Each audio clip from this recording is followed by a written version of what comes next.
안녕하세요. 오늘은 자료 구조를 공부하다 보면 자주 듣게 되는 개념인 ADT, 그러니까 Abstract Data Type인 추상 자료형에 대해 알아보겠습니다. ADT라는 게 뭘까요? ADT는 데이터를 저장하고 조작하는 방법을 인터페이스 형태로 정의한 개념적인 구조를 말합니다. ADT의 핵심은 무엇을 할 수 있는지에 대한 what만 알려주고요.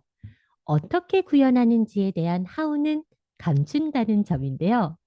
어떠세요? 이렇게 글로만 보면 너무 추상적이고 어렵게 느껴지시죠? 뭔 내용인지 전혀 감이 안 잡히시지 않나요? 그래서 지금부터는 우리에게 조금은 익숙한 자료 구조인 스택을 예로 들어서 설명해 보도록 하겠습니다. 자, 스택이라는 자료 구조를 잠깐 살펴보면요. 스택이라는 자료 구조는 한쪽 방향으로 삽입과 삭제가 이루어지는 자료 구조입니다. 이때 삽입하는 연산을 푸시라고 부르게 되고요. 삭제하는 연산을 팝이라고 부르게 되는데요. 푸시와 팝이 한쪽 방향으로 이루어지기 때문에 푸시되는 데이터가 차곡차곡 쌓이는 형태로 데이터가 저장이 되어집니다. 자, 그러면 차곡차곡 쌓이게 된 상태에서 삭제하는 연산이 팝을 하면 어떻게 될까요?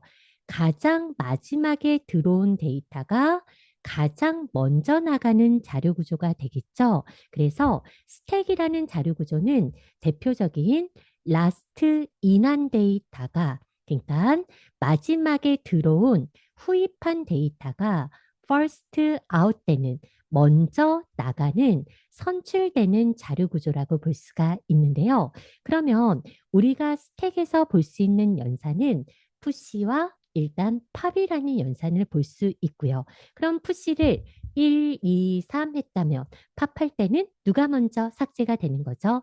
3이 삭제되고 그 다음에 2가 삭제되고 나중에 들어온 데이터가 먼저 삭제되는 구조를 말하게 됩니다. 그리고요. 스택 자료 구조에서는 꼭대기의 값을 볼 수 있는 연산을 제공을 해주는데요. 그게 바로 뭐냐면 픽입니다. 픽은요. 이름 그대로 꼭대기의 값이 뭔지를 알 수 있는 연산인데요.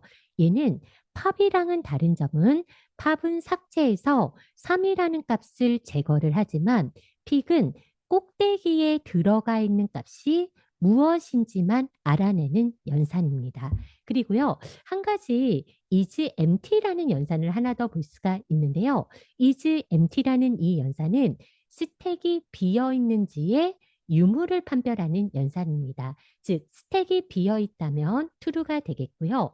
스택이 비어 있지 않다면 false가 되는 이런 연산을 우리는 is empty 연산입니다. 자, 그러면 스택이라는 자료 구조가 push라는 연산과 pop이라는 연산과 픽이라과 is pick이라는 연산과 is empty라는 연산이 지연이 되는데요. 이러한 연산들의 집합이 바로 스택 뭐라고 보시면 돼요? ADT, Abstract Data Type인 스택 ADT라고 부르게 됩니다.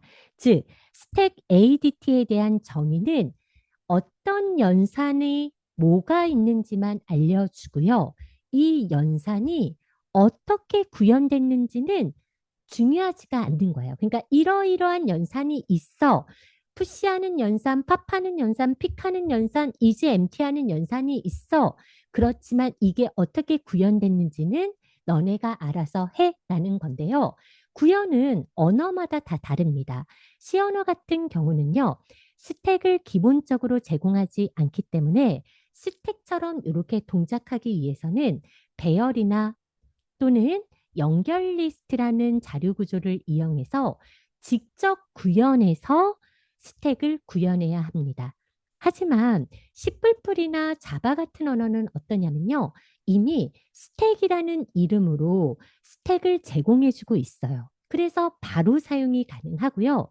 파이썬 같은 언어는 스택은 제공해주지 않지만 리스트나 데큐로 스택처럼 사용하는 게 충분히 가능합니다. 그러니까 무슨 연산을 하는지 push, pop, pick, is, empty 이런 연산을 하는 건 똑같아요. 하지만 내부적인 구현은 다 다르다는 거죠. 언어마다 구현은 다르지만 ADT의 개념은 동일합니다. 따라서 프로그래밍 언어에 관계없이 ADT가 개념으로 사고할 수 있어야 돼요. ADT가 어떻게 동작하는지 이걸 사고할 수만 있으면 되는 겁니다. 여러분들이 문제를 해결할 때 어떤 ADT를 사용하는 게 가장 적절할까? 이걸 판단할 수만 있으면 된다는 겁니다. 개념을 제대로 이해하는 것이 나중에 코드 몇 줄 더 구현하는 것보다 훨씬 더 중요하고 그게 나중에 실력으로 이어집니다. 때문에 제가요, 이런 ADT에 대한 추상 자료형에 대해서 좀 설명을 드려봤고요. 이거 말고도, 스택 말고도 여러분들 잘 아시는 뭐 큐라든지 트리라든지 이러한 것들도 다 이렇게 ADT로 정의된 자료형이다라고 보시면 될 것 같습니다. 자, 그러면 오늘 ADT에 대한 수업은 여기까지 하도록 할 거고요. 고생 많으셨고요. 혹시 시연에서 스택을 구현하는 방법이 그러니까 추상 자료형인 ADT가 스택으로 어떻게 구현을 하는지 방법이 궁금하신 분은요. 다음 영상을 시청해 주시면 좋을 것 같습니다. 오늘도 고생 많으셨습니다. 감사합니다.